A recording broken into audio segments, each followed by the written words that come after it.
ProWrestlingSheet.com.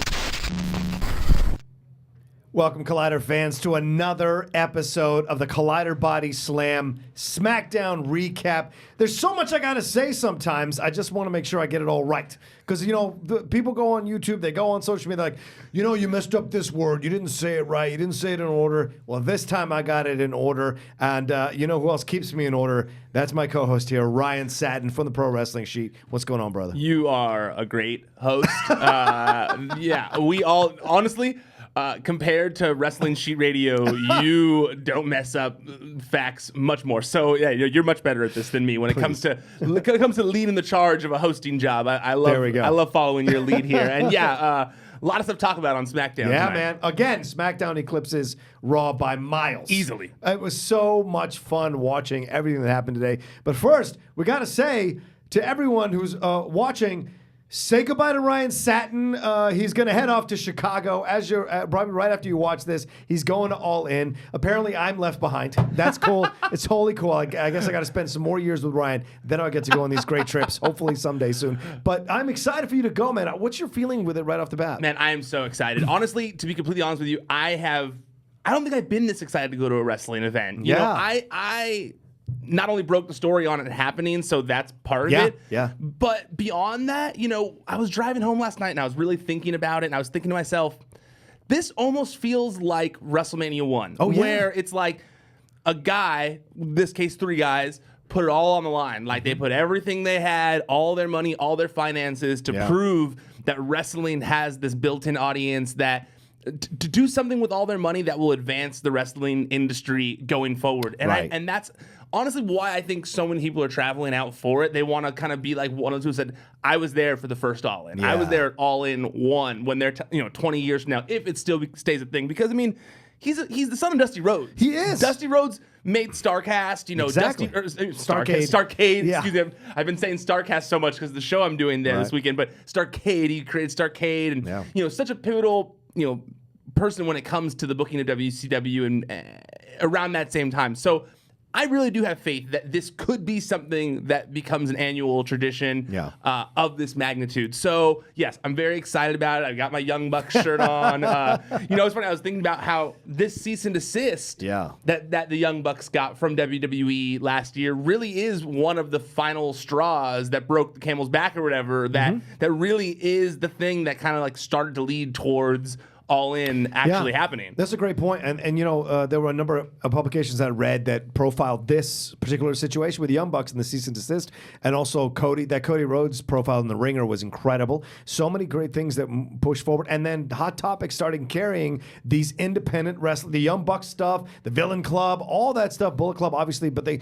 were going all across the board. So this independent wrestling movement was catching fire because people were spending money on it. And when you spend money on it, then people start noticing, and that's incredible. Yeah, the money aspect, it's funny. I try to explain that to advertisers all the time as someone who, now I'm here with Collider and there's an ad sales team, but 3 years of that, of me trying to get advertisers and explain to them that wrestling fans are one of the most spendy audiences that exists, like in entertainment. I mean, a lot of people, when it comes to movies and music and television, they want to torrent it all. They want to steal it all.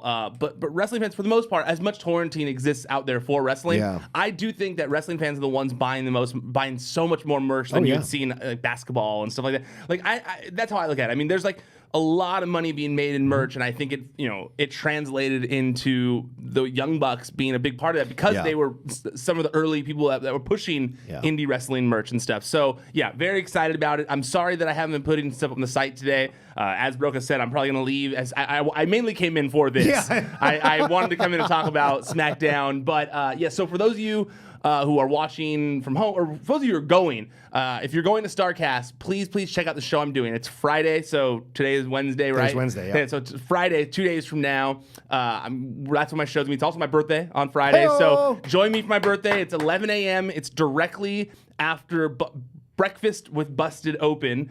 And with Busted Open Radio. I love those guys. That's those guys awesome. are awesome. This is going to be directly after that. It's a trivia show called The Greatest Trivia Rumble. And my contestants on the show are going to be James Ellsworth, Blue Meanie, and Marty DeRosa, who is a hilarious comedian that I love. His show, Marty and Sarah Love Wrestling, is one of my favorite podcasts. So I'm going to be doing the show with them. And I know we've talked about Schmodown on here. It's not like Schmodown. It's not going to be hardcore trivia where it's going to be like an actual test of the mind. It's going to be much more like that podcast, Doug Loves Movies. Yeah. I'm a big fan of Doug Loves Movies. Much more lax, much more focused on being funny, entertaining. One of the games we're going to be playing that I put together is called Tinder Mahal, where I'm going to be reading bios that I put together or Tinder bios that I put together of wrestlers. Awesome. So you know, I don't want to give them away, but you can kind of make them up in your head. So I'm going to read the Tinder bio. That's great. My contestants have to guess who the Tinder bio is for. And there's a couple other games like that we're going to do as well. It's only 45 minutes, so if you guys are going to be there, please come check it out. Yeah. And then when I come back, Monday is Labor Day. Yes. So I probably won't be I'm not going to be in the office on Monday. We're not gonna be in the office. But maybe doing like an all-in recap maybe or something like that since maybe. I don't know. We'll see, because I know that Aaron Turner, his first episode of the show that he's doing might be an all-in recap show that he's doing. Will he be there? Will he be there as well? No, I don't think so. No. Okay. No. Right. But he's going to be watching from home, and I think we're working towards that. So we'll see. But yeah, please keep following the site. Wrestling Sheet all weekend's going to be posting stuff on social media, YouTube, hopefully. I'm going to be asking dumb questions to people on the floor, so it'll be fun. I think I might send my girlfriend out to have dinner with her lady friends while I watch All In. Like, I think that's the way I'm going to work it. Yeah, I'm going to make it work that way. I don't want to put her through it. Yeah, it's a good trade-off for that. All right, well, speaking of which, you came in to talk about SmackDown, so let's get to it. We start off SmackDown with the New Day coming out, new tag team champs, celebrating. I love how they get to just decide who wears the belts. It's great that hell just goes around and whoever wants to wear the pancake stuff, the fake Stanley Cup. I love that, dumping the pancakes on people. They came out, they started doing a nice, funny little intro, and then they talked about five time, and then out of nowhere, Booker T. This was spoiled for me on Twitter before I saw it, so I was a little bit disappointed about that. Where? Who spoiled it? Brad Gilmore. Oh, Brad did? Yeah, Brad did. Because, Brad loves, he hosts that show with Booker T, so it was, I couldn't avoid it, and I commented back. I was like, oh, damn. He goes, no, I went crazy for it, and I did anyway, even though I knew it was coming. Because Brad, I'm sorry, you didn't see it live, so that's why it was spoiled. Because the West Coast feed was East Coast Brad feed. spoiled that on Twitter before the show? I was like, that's surprising. No. That makes more sense now. Yeah. It's unfortunately, I'm stuck on the West Coast feed here. I had the exact same issue, so don't worry. Fair enough. And the best part about it is I had the same issue, and I was waiting for it. Yeah. And my girlfriend, who I watch, sometimes I watch Raw and SmackDown with, she does not know, she's not like a wealth of knowledge of old wrestling history. Right.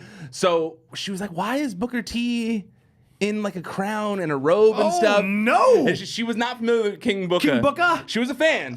She loved it by the end of it. Of course she did. Who didn't? But try explaining to someone why Booker T is King Bookah, especially 10 years removed when, or probably even longer, when there is no even a King of the Ring anymore. Yeah. So I couldn't be like, oh, well, he won the King of the Ring. So she'd be like, well, what's King of the Ring? You know? So yeah, it was it becomes a black hole at some point, because you're going on, well, they did this, and then the winner would get, geez. Okay, yeah, never mind. He's just wearing a crown. Let's just go from there. That's basically how it went. It was like, I tried getting there. It's like, well, you're a king when you win and you get this. He's wearing a crown. He's got a cape, his crown. Just go with it. I can't keep leaving this pause, babe. We got to move on. But I love Booker brought out the English accent. The way he knighted them was great. The problem with Big E. When Big E said, you're totally Saxtoning this or whatever. That was so going good. Full Saxton is what he said. And then Corey Graves on the thing said, you never go full Saxton. That honestly, I was dying when he said, because it was such like an offhand remark on commentary, but it brought me into tears. Like, you never go full Saxton. Like, I want to. They got rid of the Shut Up Saxton shirts. I would wear one that says, you never go full Saxton. That would be brilliant. It's a great shirt. Yeah. This whole thing was just such a surprise and so much fun. And then they all, he did officially welcome them to the 5-time club, which I thought was great. And then they did the spinneroonies. But listen, Booker still, I mean, Jesus Christ. He looks like he could step in the ring still. He's in fantastic shape. I love that he did the spinner. He's a little rough on the spinneroonie. He's old, You can't move those knees like you used to when you cross a certain age.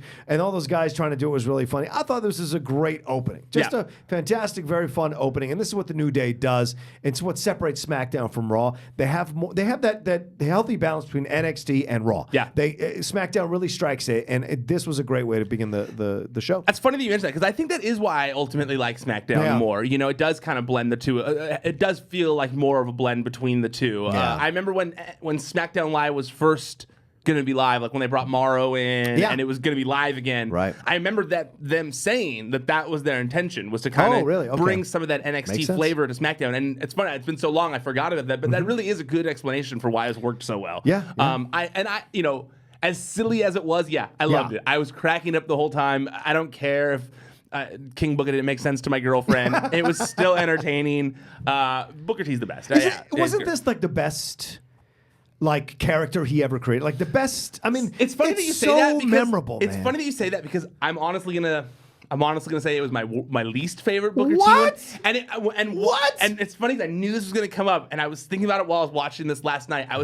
I remember at the time. I almost cussed. I hated. It's too early for that. It's too early in the show. I remember I really hated King Bookah at the time. Wow. I thought, it's only Younger Ryan, was even more set in his opinions than older Ryan. That's how you are when you're young. Yeah, I can change my opinions a little more now. Yeah. But I'll like talk to someone. They'll make me think about it. Yeah. So yes, while watching, I go, you know what? Maybe it wasn't as bad as I thought, but.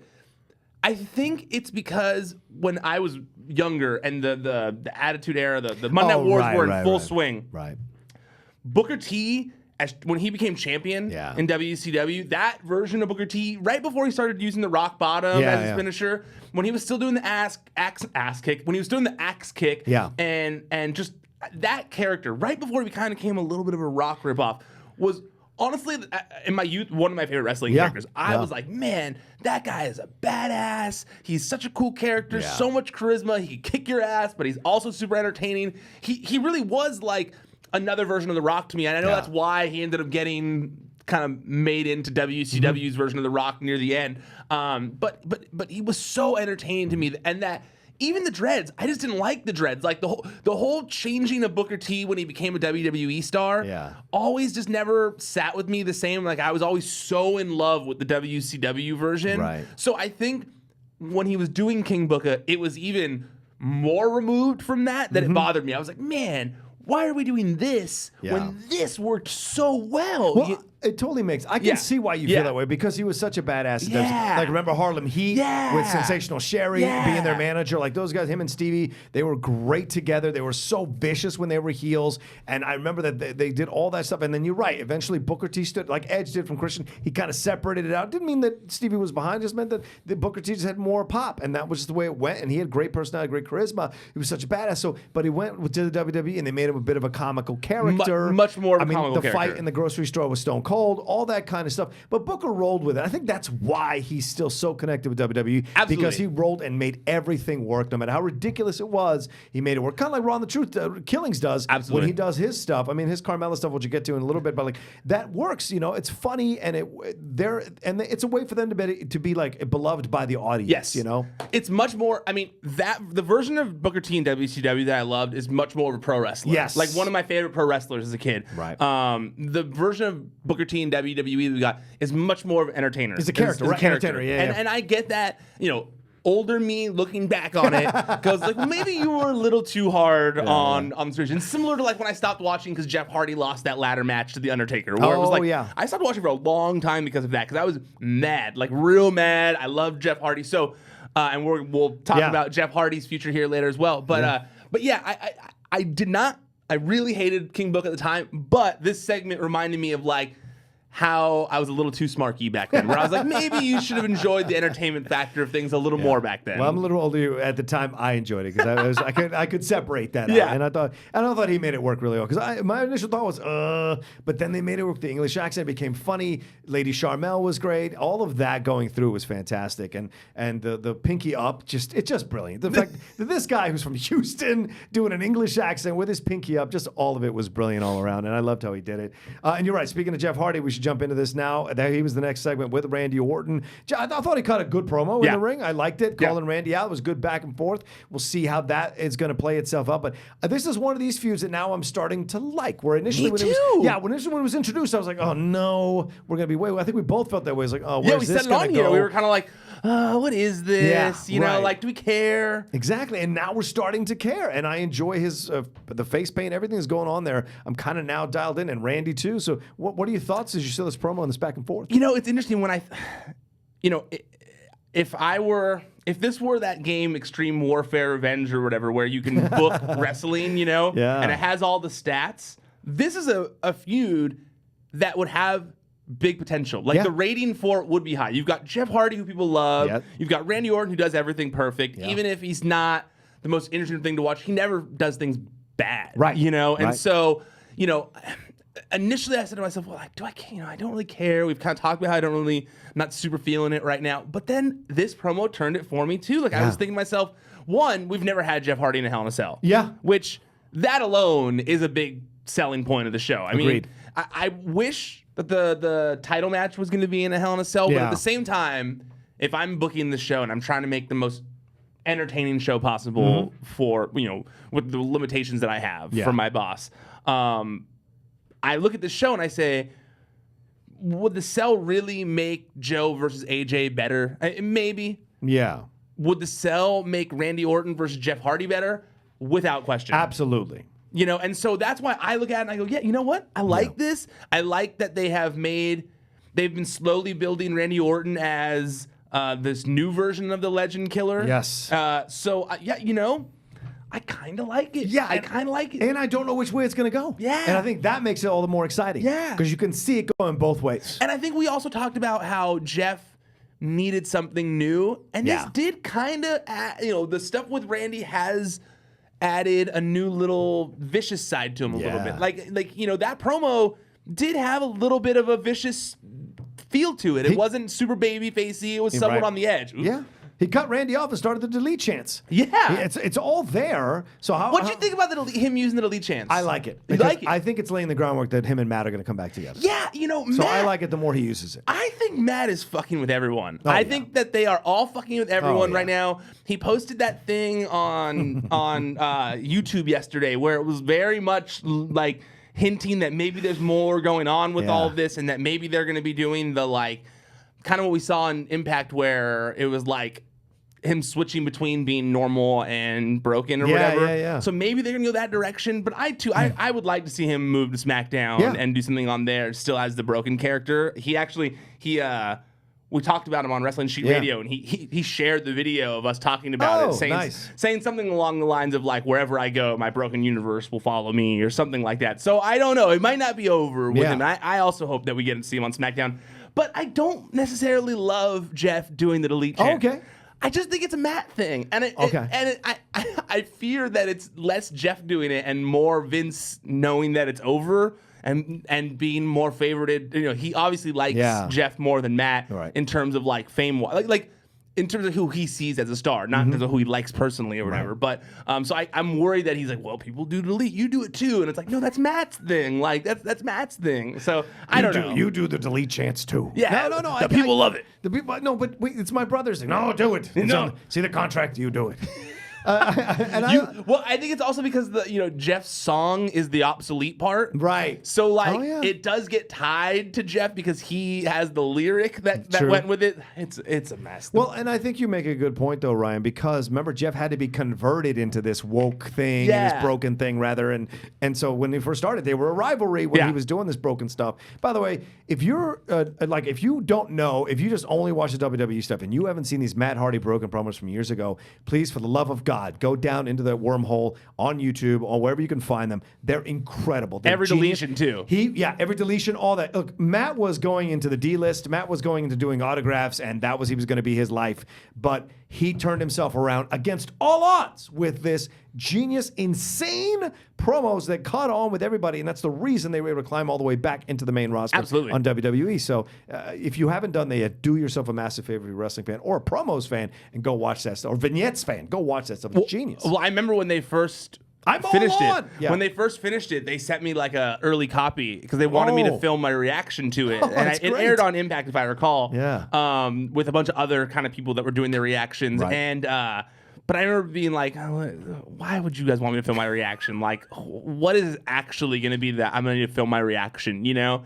And then when I saw it, I was like, oh, okay, well, now I get it. This is awesome. This is definitely something different. So yeah, That's great. I would love to see it on SmackDown. Yeah, we'll see what happens. We'll see, and that it could exist on SmackDown. It could. Being half NXT, half Raw, it surely could exist. It's a better possibility than Raw at this point. Yeah. Well, here we go. Daniel Bryan coming in. Here was the next segment. Him and Brie Bella coming out, doing their promo, talking about the stuff they were talking about, and then getting in a, saying how they're gonna, she's a badass mom. He's ready. They're ready for this mixed tag match, all that kind of stuff. And then Sienna Almas comes out with Zelina. They come out and do their promos. Zelina, by the way, I didn't know Sienna Almas had this much of an, like, I don't know where I've been that I didn't know he had this much of an issue speaking English, being understood. They started the what chants on him, which was really kind of walking that line a little bit for me. I don't like that he shouldn't be cutting promos yet. Speak at all. Zelina does a great job in her promo stuff. She's fantastic. She's never caught off guard, and she rolls with everything. And he did a little bit of English, like when he first started NXT, and it was very obvious that he was struggling with it, more so than some of the Japanese wrestlers that you've seen for some reason. Right. It was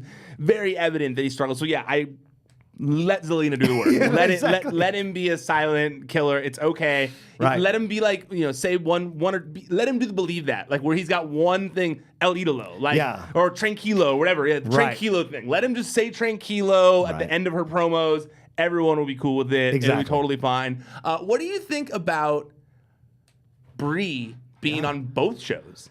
Oh, SmackDown and Raw? Yeah. It makes sense because they're pushing the Total Diva stuff or Total Bella stuff. Only Cena has done that so far in the brand split, right? Yeah, but that's those ladies are, well, and who is... but it's not Nikki, it's Brie. I know it's Brie, but Daniel is, Daniel is the second prize child in that whole situation. So to me, it makes sense also because they're trying to promote the woman's brand, the evolution, all that kind of stuff. And because these ladies have created, in essence, two shows outside the WWE with the WWE's help, of course, in Total Bellas and Total Divas. So those ladies have carte blanche, I think, to slide between both shows because they're not actually tied into anything at this point. They're not officially on a roster. Do you know what I'm saying? Yeah, so totally. They're able to slide both ways in free agency. It doesn't bother me at all. Yeah, it doesn't bother me at all either. I like it. It's funny just because the Twitter wrestling audience, not all wrestling, but the Twitter wrestling audience, they love talking shit on the Bellas. Like, they love roasting the Bellas. And I just love that it's like, oh, yeah, well, the Bellas are on both shows. Like, that's how important they are to the WWE brand, And so, I'm I pumped that, and it was almost kind of like 2 years ago when Brie retired. Yeah. She was retiring. She was retiring because of Daniel. She was our family. So it's really cool to me to see that she's been able to come back and do her thing still. And believably, she got such a big pop. She gets a big pop when she comes out. People love Brie Bella, the Brie mode. Brie mode. Even if you on the internet talk crap, the Bella twins are so over. It's actually today's the 10-year anniversary of the Bella Twins debut. Wow. Isn't that crazy? It's been 10 years. Wow. I know, right? It's incredible.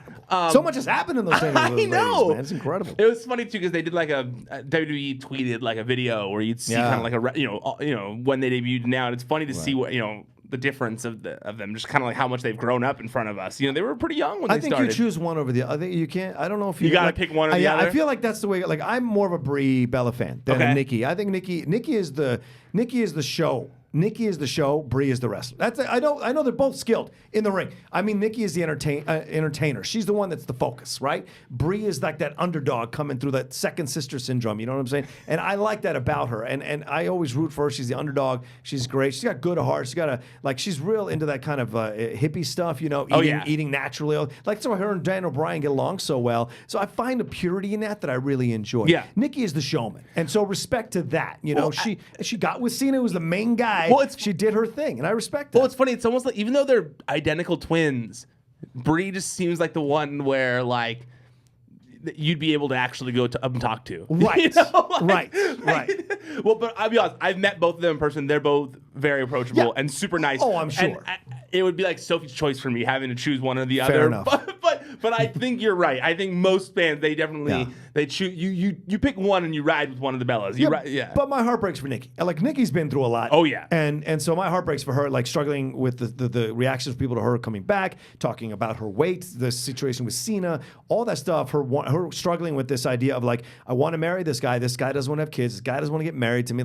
He said he was never going to get married. I watched the first 2 seasons of Total Bella. I really enjoyed it until I started seeing the scripted nature of the Kardashian nature of it. Yeah, that bothered me a lot. lot. Yeah. So initially I loved it, but like that kind of stuff. So, I feel for her. She's been through a lot. She powers through and she survives. And, people want to hate, you can hate, but they're still human beings. Yeah. They got a lot to work through in this whole situation. Absolutely. I couldn't agree more. Now, And she must be mad that Brie went with Bryan and that worked out and they're married and they're happy and her and Cena broke up. Like, it must bother her. No matter how much she does, she seems to come out on the losing end. It's a shame. Of course. I mean, she's only human. Exactly. Yeah, absolutely. Yeah. I think the thing that we can also agree on in this segment is how awesome it is that we finally got Daniel Bryan versus Almas. Absolutely. Like, that Good is one match. out of the list of matches of like, who do you want to see Daniel Bryan wrestle when he comes back? Yeah. Very high on the list. Andrade, Cien, Almas. Yes. And this, even though it had a DQ finish and we didn't necessarily get a full ending, it gave you a taste of what these two guys could put on, because this was just random SmackDown match to lead towards, something else. That's fodder, you know?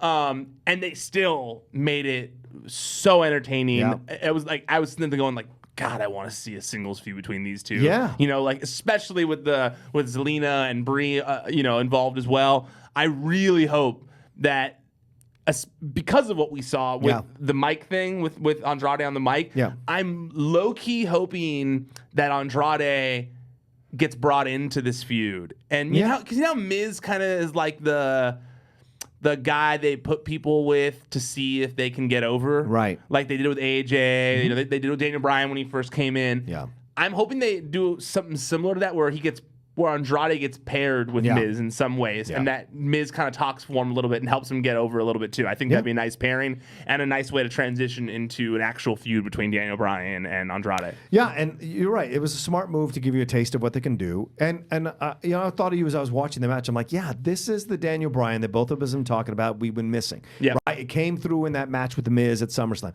It comes through here now. It was wasted when he came back. You know why? Because he has better chemistry with people who legitimately can wrestle at the level that he can wrestle, and he brings out the best of himself to come through with that. Hits all the spots. Gets great timing. And Cien Almas, I just want to start a T-shirt or a hashtag that says, let Cien Almas wrestle. For God's sakes, give him real people to fight with, and he brings his A game as well. Some of those moves, dude. Crazy vicious. Right? Crazy vicious. I loved agreed. it. I was thinking the same thing. I was like, man, he's got a vicious streak tonight. Yeah. I also love there was one point where, and I don't think I've seen people do this in WWE yet. I could be mistaken. Yeah. But because Andrade hasn't been on the main roster that long, but when he went to do the tranquilo thing in the ropes, and then Daniel ran at him and kicked him out, I loved that. Like I was like, that's such a good move, and it's such a nice Daniel Bryan, like being a smarter wrestler than these sports entertainers little thing there, which I was a big fan of. But yeah, I mean, Andrade was on fire. Yeah. Like on fire. And I if those two, if Andrade's just given time each week, he'll get over. He doesn't need to do promos. Just give him time and he'll get over. It won't be a Sin Cara situation. It won't be any of that. He will get over. He's got that kind of vibe to him. And you're right. He does not need to speak. A little bit of the Lesnar vibe. Let Zelina do everything. Or even Rusev when he first came in. Lana was doing a lot of the promos in that way. So it's all smart all around. What did you think about Miz and Maryse coming in? By the way, that T-shirt. Fuck, I might have to buy that T-shirt. Really? I thought it was so bad. I like that baseball T-shirt. I hate baseball tees, so that was my problem. Enough, enough. But they both wore it well. They did. And I want to say one. I'm sorry. I want to ask you. Here's what I want to say. One thing about this break, and then obviously Bryan. Yeah.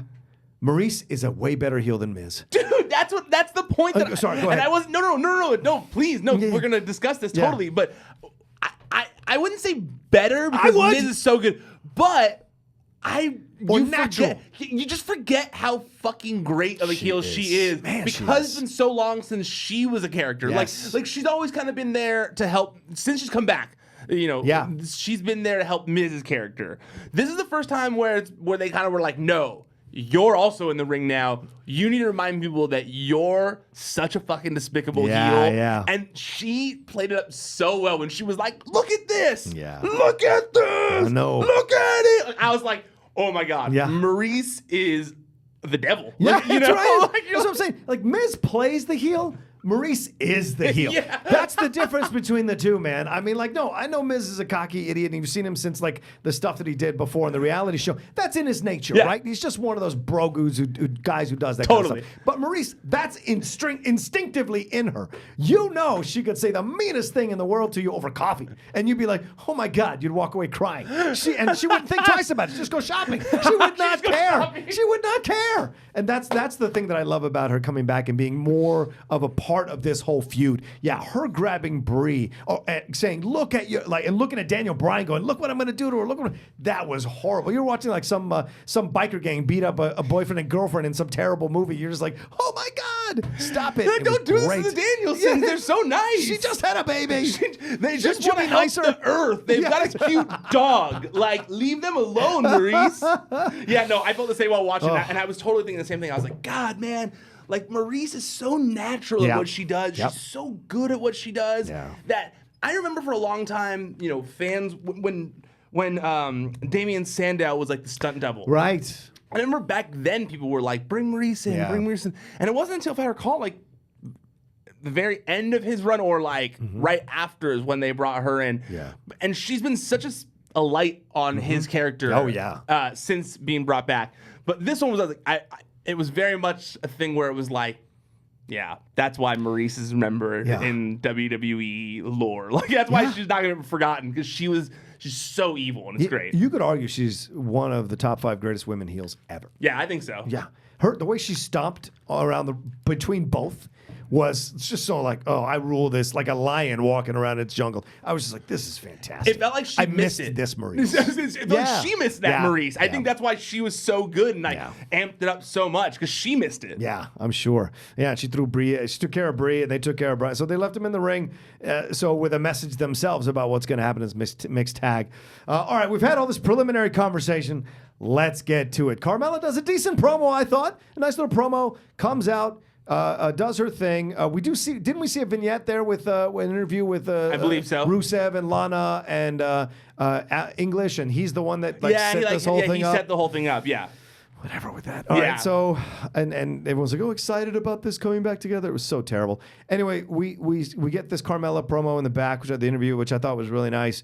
Did a good job. I'm maybe slowly starting to come around on her. Also, did we skip the Charlotte promo too? Oh yeah, the Charlotte's promo was good too. Yeah, it was good. It laid that groundwork of these are two friends going at it, and what she said though was really powerful. Ryan, don't you think? Yes, because it was similar to what my viewing of watching it, of going like, what was she supposed to do? Yeah, was she supposed to just like let her friend pin her? Like, would that have made more sense if she had done the finger poke of doom, Becky and Charlotte? Like, no, it wouldn't have. You know, like. They're both at their job, you know? Like, so, yeah, I loved it. And I also felt like, and we're going to discuss it more, obviously, in a second, but if they're changing focus a little bit, and they're going to do anti-hero Becky Lynch, where she is getting cheered, if they're gonna lean into it, I like that Charlotte's amped it up a little bit to almost match her level so that she's not necessarily booed. It's just they're both cheered. And I hope that's where we get. And we're going to talk more about it, obviously, now. So I'll let you set it up. No. But the promo was great in that way. And she said, like, what am I supposed to do? Yeah. What did you want me to do? I thought I would expect Becky to do the same thing. Yeah. My job was to win.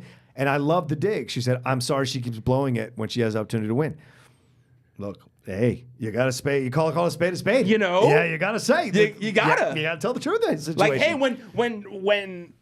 when someone won't accept the truth, you got to smack them with it. Exactly. And smack them down. What I think would be funny is if this whole thing plays out and she does win this belt, and I think Charlotte can go on a whole other angle going, I motivated you. I pushed you to do it. I called you out. I made you go to this next level. And without me, you wouldn't have that strap around your waist. The only way they're going to be able to keep getting Charlotte cheered post Becky feud is by doing that. Of being like, hey, we did this. Like, I helped you. I brought it out of you. We're cool now. You know, I agree with you. That'd be fun to see. Yeah, that would be. Well, they got in the ring, Carmella and Charlotte. And I will say this, Carmella fought a good match. I'm so happy you said that. Because I was watching this match, and I said to myself, if Rocha says that Carmella wrestled a shitty match again, I am going to be so mad because she did not. She did not. She wrestled. Look, she's doing Hurricane Ranas from the top row. She's doing outside dives. She's doing near falls. She is showing people that she can wrestle. Yep. So I'm very, very, very happy to hear you say that because I was sitting there like, I am going to have to get into it with Rocha tomorrow if he talks shit about this match. No, listen, I give credit where credit is due. I'm very honest in my assessment, my opinions. I do not have grudges. I see what I see and I have my opinions. And I'm always willing to give credit where credit. And this was great. I was shocked. Like, I came off my phone. Great. And I was watching her do all the stuff she was doing. I was like, this is great. The timing was right. She did all the screaming, which got so irritating, but that's the point of a heel, that she's the smacking of Charlotte. And you really saw how much bigger Charlotte is than Carmella. Yeah, totally. That was kind of unsettling to see how strong Charlotte is in comparison to Carmella. So you know that Carmella, in essence, is a little bit of an underdog when you're watching this. So you can't help but subconsciously slide into that as you're watching it. And her doing the Hurricane Rana was incredible. Diving through the ropes, sacrificing herself. I was just like really happy to see this from Carmella, and I'm like, okay. And this, for the first time ever, I bought that she could go toe to toe with Becky because she was beating Becky to the punch at just about everything, and the kicks and everything. And Becky was kicking out of everything. Charlotte was kicking out of everything, and seeing Charlotte turn it around so quickly, it felt a little like I was a little disappointed by that she was able to turn around and beat Carmella so quickly after Carmella had done all that work. From what I hear, that seems to be one of the criticisms of Charlotte is that, you know, she doesn't sell enough for people, that she does kind of like, because she's such a powerhouse, that she does move on from something, maybe selling a little too quickly, you know? Interesting. I do hear that from people, but and while I agree, I'm just happy that this match, I hope that, like you, many others were like, you know what? Maybe she's not that bad as we've been saying. Right. You know, I hope that other people had that same turnaround, because you're not the only person I saw say it. I saw some people on Twitter who have been very critical of Carmella say the same thing. That's good. And so I'm hoping that other people maybe will see that what I was talking about a few weeks ago, that like, I don't think it's necessarily that she can't. Right. It's that she hasn't been given the opportunity to or been told to. Like, I think she's been told to play a certain character, and that's what she's been doing. Right. So yeah, I'm glad to see that other people saw what I see in Carmella. Right. And now, after this whole situation, like this match, as soon as it ended, of course, we're going to talk about what happened in just a second, but I think this lets me feel comfortable with Carmella going on to her next feud. Yeah. And so we'll see what happens. Listen, I know we skipped over the... Which has to be our truth. Yeah, which has to be... I mean, it has to be our truth, right? It has to be our truth. Oh, God. That we should touch on two things before we get to that ending. Like, yeah, the R-Truth thing was hilarious. It's great. They have to pay it off at Evolution. It has to be Carmella versus R-Truth at Evolution. That not only do we have the first women's hair, but we're going to end the intergender thing in WWE. Yeah. Women can beat up men too. And even though we allow, there is women slapping men in WWE more often now. Yeah. And I'm not advocating for more men hitting women. No, of course not. But I have a feeling we're going to get, I hope we get R-Truth versus Carmella at the pay-per-view. Yeah, that would be great. And have Carmella beat. And Carmella, I think. And winner gets a title shot. That'd be great. Right? All right. If R-Truth wins, he gets a title shot at AJ or something like that. If Carmella wins, she gets a shot at whoever wins the women's title. I guess I'm down with that. I like it. I think I'm all here for it. Free idea, WWE creative. My question to you is: Did you real quick before we jump to the end? We jumped over the Iconics. We did. Did you like that? Did you not like that? What's your feeling about that? I mean, the match was so short that it was hard to really judge the actual match. But I've seemed to feel like I'm on a island on my own when I talk about this. But I think Billie Kay and Peyton are hilarious. Okay. So their promo cracked me up when they said, I forget the word they asked, but they used a word and then she was like, "Oh, they wouldn't know that word. That word's too big here." Cracked me up. They cracked me up. So I was into. What do you think? You're more critical of the Iconics than I. Yeah, I didn't like it. Okay, I was very upset about it because I'm like, why are they making Naomi a job like this to these two girls? Like, it's not. Naomi is such a better wrestler. So maybe keep in mind there is a show coming up in a few weeks in Australia. So they do probably want to promote. They want to promote Peyton and Billie because they're from Australia. Right. They're probably going to be wrestling. Do you think WWE now? You have friends in WWE. Do you think creative? Do you think they say to these wrestlers, like, hey, Naomi, you're going to take a couple of losses the next few weeks, but then we're going to swing you around and you're going to be back in the mix and that kind of thing? Or are they back the old school days where you just do what we tell you to do because you're under a contract with us? I think it depends on the person. Okay. And it depends on the situation. Okay. With someone like Naomi, I have a hard time believing they're like, hey, you're losing to this, but don't worry about it. Yeah. No, they don't care enough about Naomi. Like, Naomi's not important to them. Really? You know? That's how I would look at it. She was a champion. She was, but I don't think they look at it as like someone who's like one of their top tier people that they need to make sure they need to be worried about whether she's angry or not. You know, I mean, like, I do think that I'm sure with someone like Naomi, they think that like, yeah, she's doing her job. You know, like that's her job. She's doing her job. I think higher up people, you know, or maybe a little more attitudey people do get that. And Naomi's someone who's going with the flow. She's not someone who's going to be like, why am I losing to the Iconics? I don't think, you know, especially because of her background and, you know, her coming up and doing the same thing. As those. Yeah, I don't think so. No, but I do think that there are instances where that is the case. Yeah, you know, I don't think this is one of them at all. But I do think one of the things I think creative is really struggling with right now is this Becky Lynch thing. I've heard that there have been multiple meetings. Let's get into it. Multiple debates. Everyone's trying to figure out the best possible plan to going forward for Becky Lynch. Here's the plan. You don't have to have any more meetings. Okay? Here's the deal. Listen to me right now. I'm telling you right now. What happened at the end of this SmackDown was incredible. Becky Lynch became Stone Cold in this moment. When she held the thing up, the belt up, and looked at her and said, I'm coming for this, bitch. That was her becoming Stone Cold. All in black, not touching, calling with the fans, not doing the extra heel move that you want a heel to normally do to be fully over as a heel, right? She could have put Becky in Charlotte in some kind of finisher. She could have put her in some camel clutch or whatever. She could have just tortured her, put her in a submission hold, her arm bar, and just broke her. She could have done all that stuff. She didn't. She just hit her from behind, beat her up for a little bit, then left her lying there, said what she said, dropped the belt in her hand, and then walked out defiantly up the ramp. And I thought, that's it. She is 1,000% over. Because people were cheering her, chanting her name. They were chanting, we got Becky during the match. Yes, like the whole a minute match. into the match. It was incredible. And then when Charlotte was up against the ropes after on close up, all you heard was boos. And that tells you that this woman has to be the Stone Cold of the women's division. Becky has leveled up in a way, and it happened by accident, I guess. Not the same way Stone Cold leveled up by accident. Yeah, because of the creative said, okay, we're gonna have you pass out without giving up. He got completely over with the fans. And he became what he became. I think this was the moment that Becky became Stone Cold. And if they play this thing right, she will be a superstar. If you were dating Becky before this happens, get ready to get broken up with. She is going to be at a whole nother level. A whole nother level of men are going to be coming after Becky. A whole nother level of products and sponsors and everything. I think Becky is going to be a fucking superstar. Well, Becky is single right now. I saw it. What? She did an interview the other day where the MMA fighter she was dating they broke up? Recently broke up. See, I told you in preparation for it. She knows she's going to level up. It's incredible. I loved it. But look, okay. I know that for the past, all of last week, I was very much on the let's not follow me, Becky. Follow me. Anyway, go. Yeah. I've been a fan of yours for years. I know that last week I was very much on the why are we fighting against this train? Right.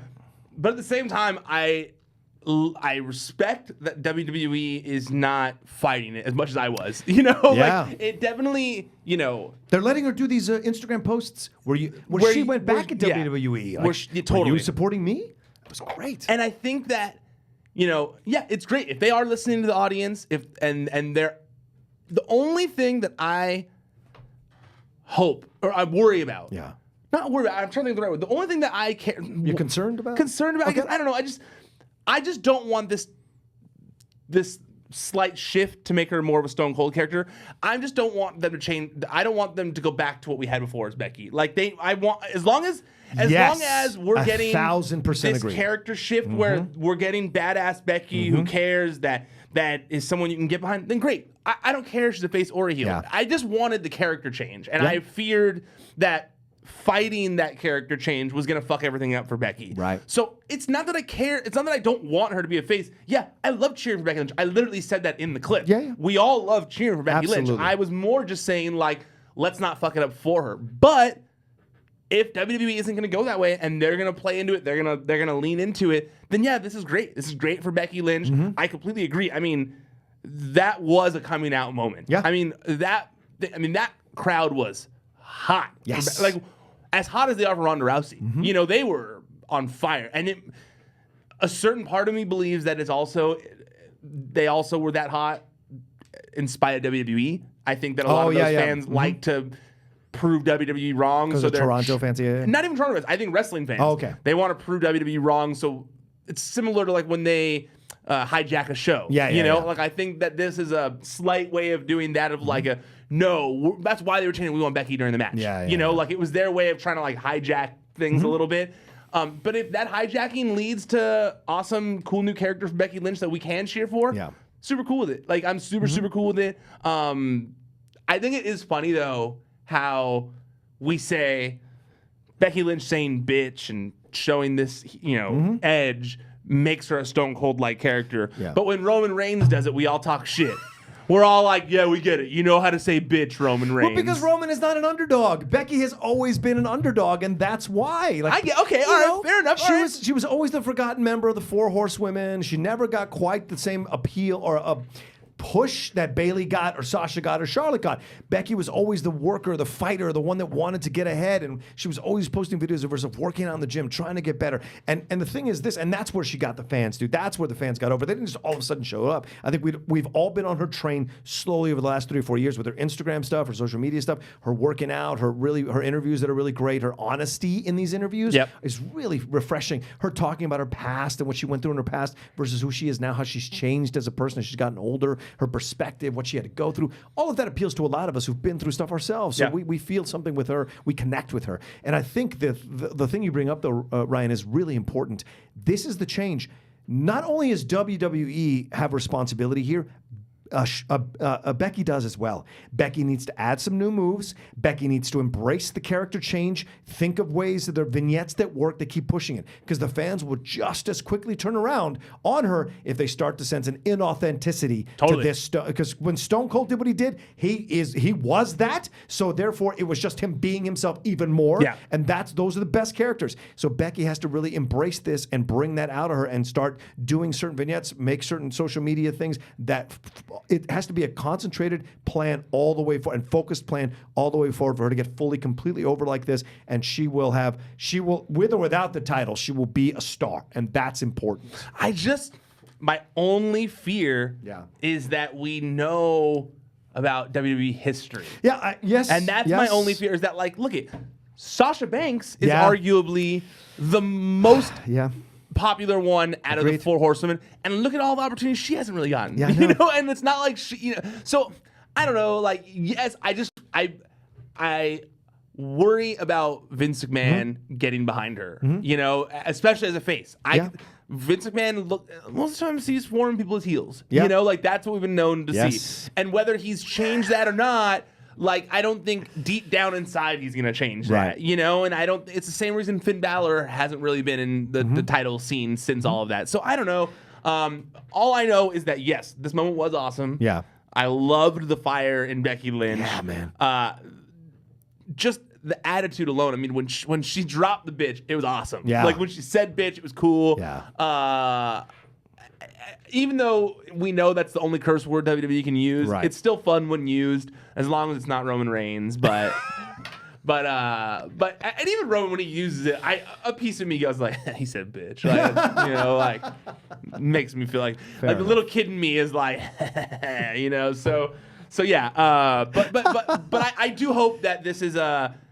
I hope that this is a sign that WWE is listening to the audience. Because that is important. Yeah, I agree, and it's.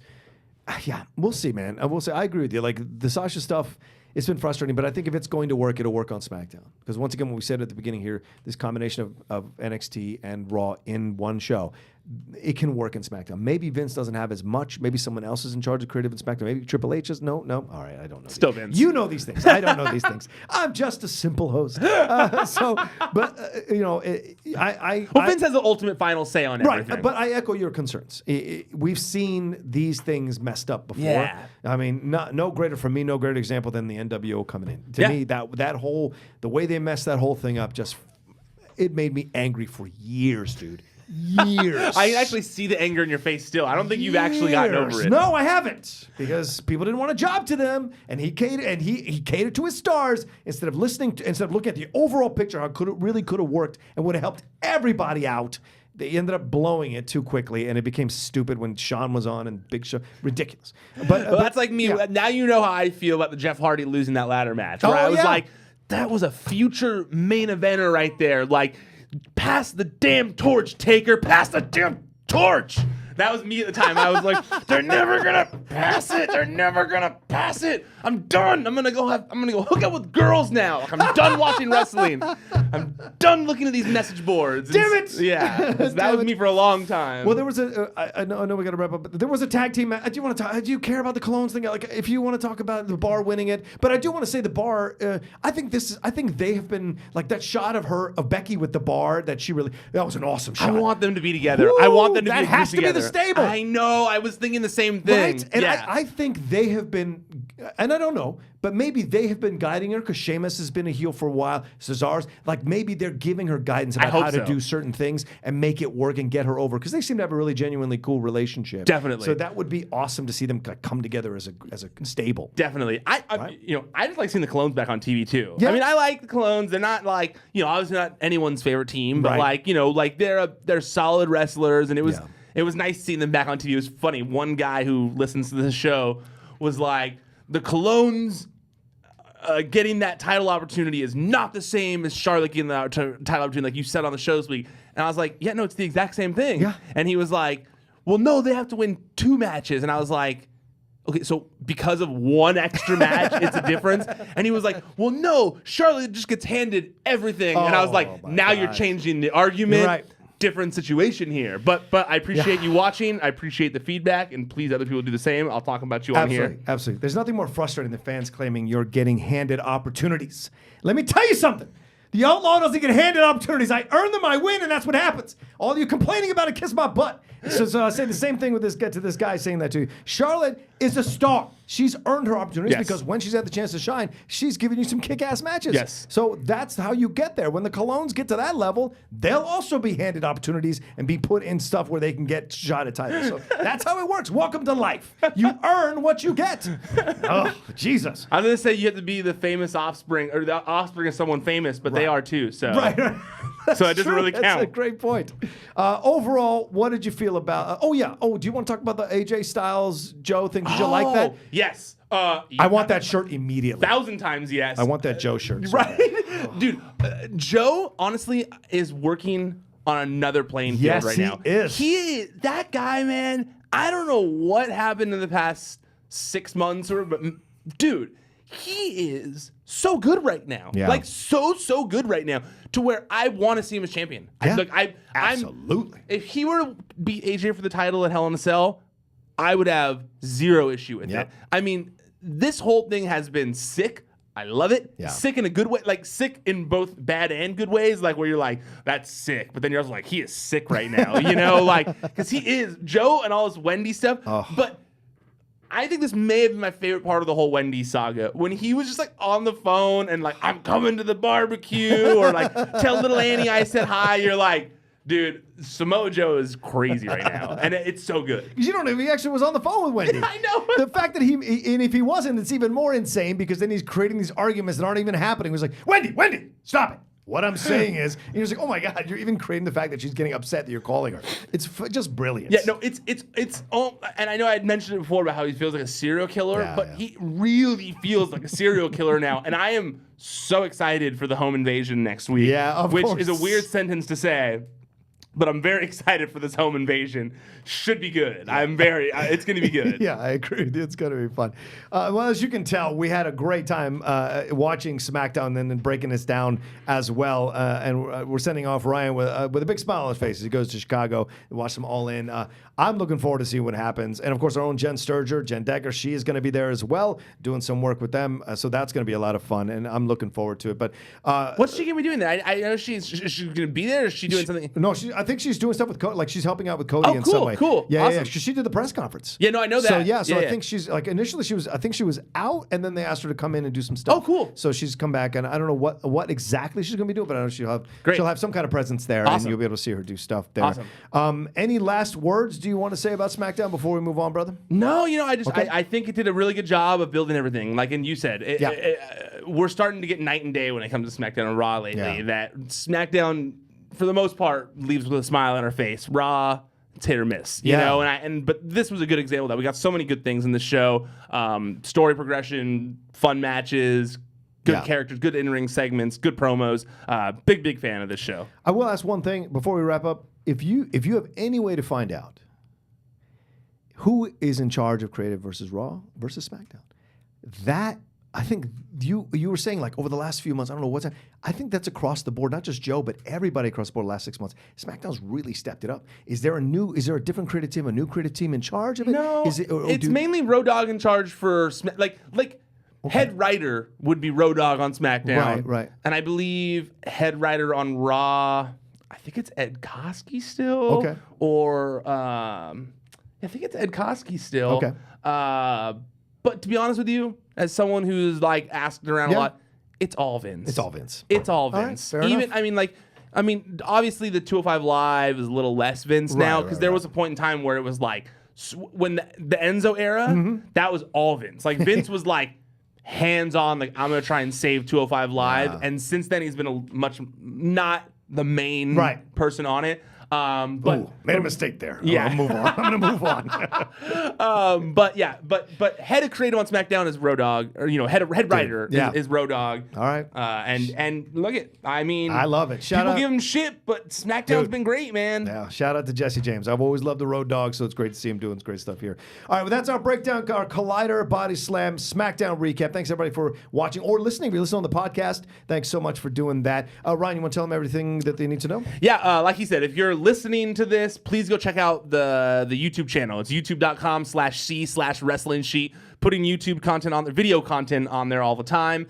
These recap shows, Wrestling Sheet Radio, and a bunch of other stuff. While I'm in Chicago for All In, I'm going to be trying to put up interviews if I can on there. I might not be super well edited, but I'm going to be trying to put up video content because I'm going to be doing it on the fly on my own. Right. But also check out our social media channels all week. Instagram, Facebook, Twitter. I'm going to be posting stuff from Chicago there. I'm going to be hopefully updating those very much over the weekend. I'm also going to be partying for my birthday, so I'll do my best. So just bear with me, but it's worth following the Wrestling Sheet channels as well. If you're watching on video, please go subscribe to our audio feed as well. It's Wrestling Sheet Radio, Podcast One, iTunes, wherever you get your podcast. Just go there, subscribe. There's also other shows that are in the feed. There's one called Top 5 with James and Kevin, where they talk about all their favorite things of the week. Aaron Turner is working on a show that should be coming out soon as well about all the indie stuff that goes on every week. So please subscribe there, leave a rating, leave a review. It helps out a lot.